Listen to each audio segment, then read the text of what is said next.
Good afternoon, everybody. Thank you for joining us. I just wanted to talk briefly about some thoughts that we've got on enabling the collaborative working by using cloud technology and how you might want to consider that approach that you take when embarking on any technology project. But more importantly than listening to me is to hear from Alex, who's one of Clarinet's customers, who I believe have a really interesting story to share about how Volo have used cloud technology to achieve greater collaborative working with inside their business.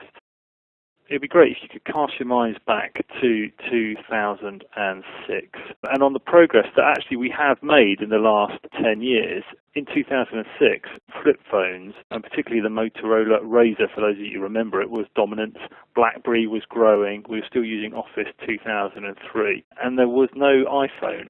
Some people say it was in fact the year the cloud was born, and when Amazon launched the Elastic Compute Cloud, which revolutionized the availability of scalable and easily accessible computing power. But it was still 2 years before Microsoft launched their first BPOS product, which is Office 365 sort of version 1. In the November of 2006, Drew Houston, the founder of Dropbox, wrote the first lines of code. So it really was sort of the year the cloud was born.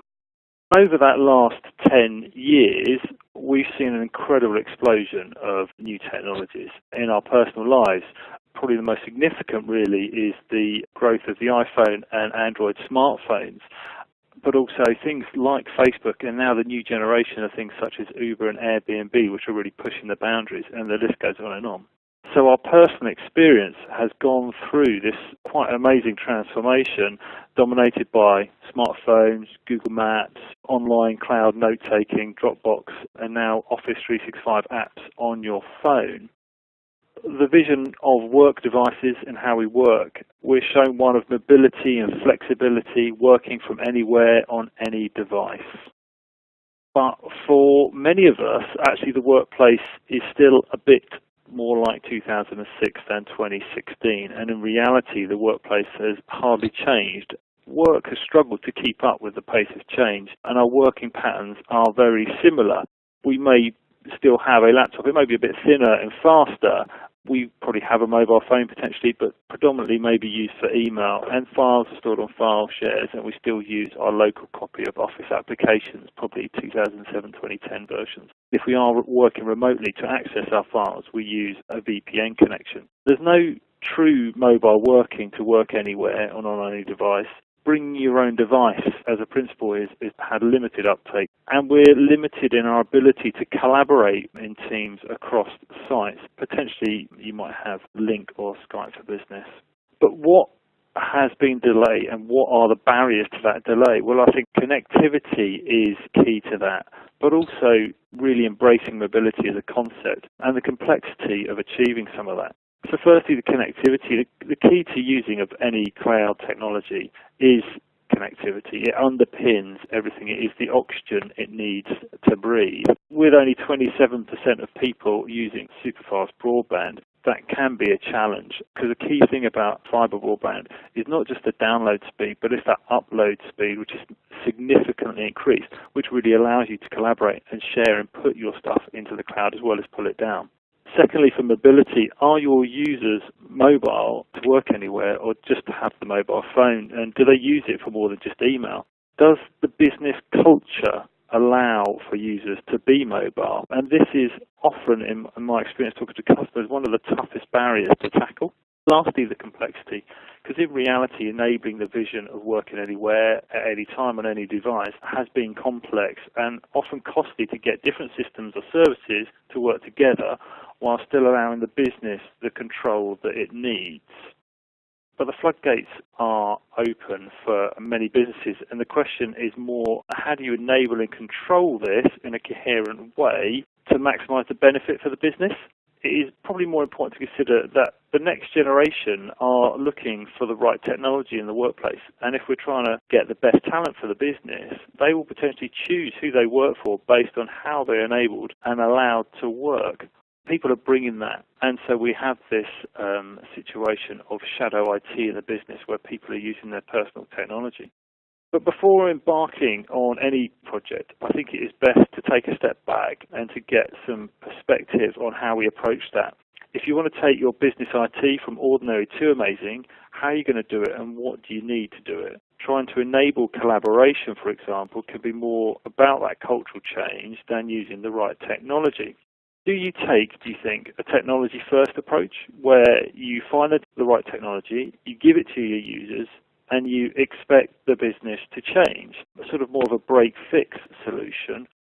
Or could you take maybe a people-first approach where you understand your users and you then evaluate and consider the actual business needs and what you want the business to be like, and then you find and apply the right solution and technology? The capabilities now are available from the cloud to allow you to put that effort into the consideration of people. This can deliver a more successful and productive outcome potentially.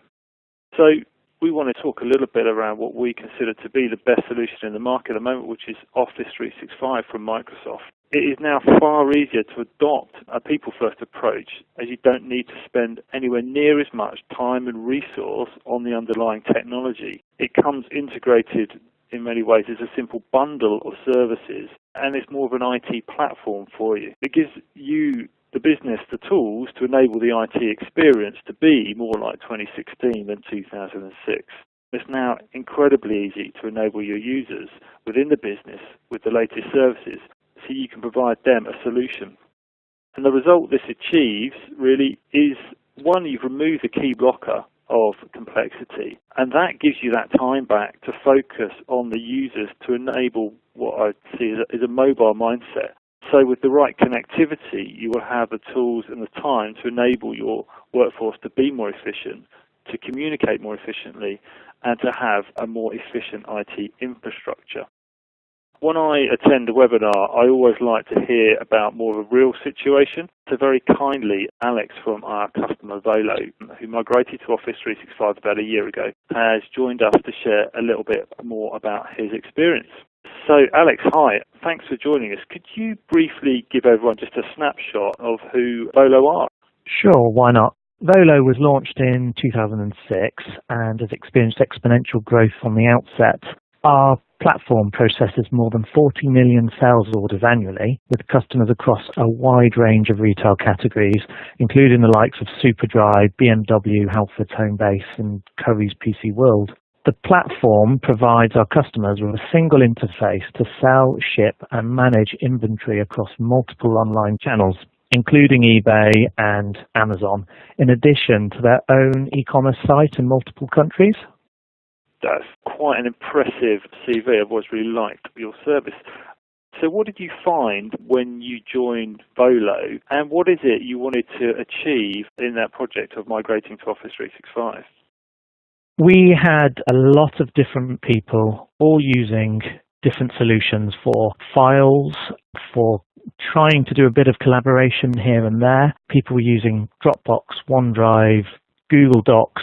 We had no control over where these files were. We didn't know who might have these files, and we wanted to bring it all in so IT could control it.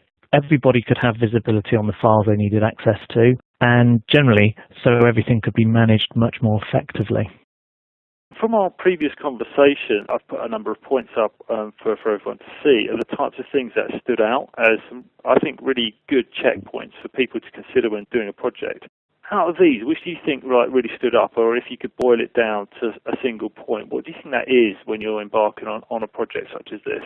You really need to actually use the software yourself, live the dream. If you think, this is what I want to do, you've got to find out how you're going to do it, and you need to demo everything new to your users and show them why they'll get the benefits from it. That's great. I think you shared with me the other day the fact that you were doing an internal company meeting and you were collaborating at the same time on a single document rather than doing the classic share by USB stick. So I think that was a great example. Did you have any surprises in the project when you were doing it? But I'm sure people were wedded to their own unique technologies. But what really surprised you in that project when you rolled out Office 365? We were really surprised by Yammer. We were expecting that to be the most difficult thing to roll out because it was quite a different change from people using email or face-to-face or using consumer Skype. And we thought, well, Yammer's a big change, similar to Facebook, but quite different in many other ways, and we have 98% of our users engaged with it every week. It rolled out really easily. The other thing we had was moving from consumer Skype to Skype for Business. We had a bit of a surprise when we had no PSTN calling with Skype for Business. Our users had got used to being able to do normal calling through Skype, and it was a bit of a shock. I think as you described it to me once before, the term Skype for Business, and they thought it was going to be an upgrade, was actually it's slightly different to the consumer version of Skype. Yeah, fascinating to see how Yammer is taken off and sort of stop that internal spam within your business. What were the highlights, do you think, in the project, the key takeaway or the best bit about that when you migrated? It was probably the easy migration because I didn't have to actually get my hands dirty and do it myself. That's great to hear. Because we actually took you from a hosted email platform within our own data center into Office 365, and I remember the engineers seemed to go very smoothly, which was great to hear. Looking to the future, what do you think are the next things? Because, I mean, you've been running it for years, fully rolled out, everyone's really happy with the service. So what's next for you?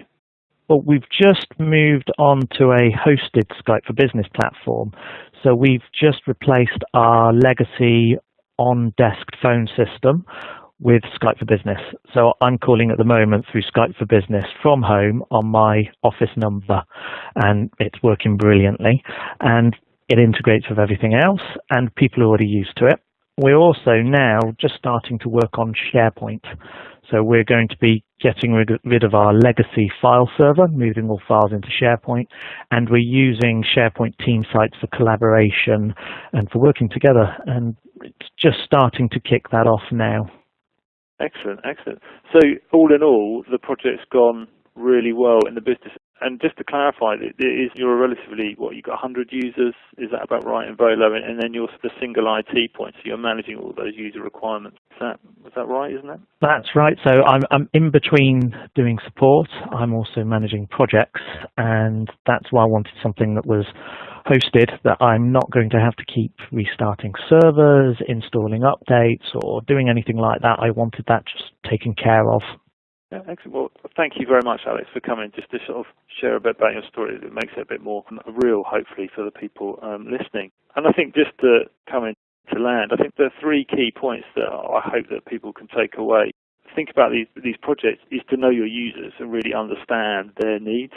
Think outside the box of what is possible today by working with a partner. Maybe there are other solutions and ways of working that you haven't considered, but also just to think about your business and what you want for your business, and then work out the IT strategy and what is right for you. And with that, you can pick the right technology or partner to make that happen.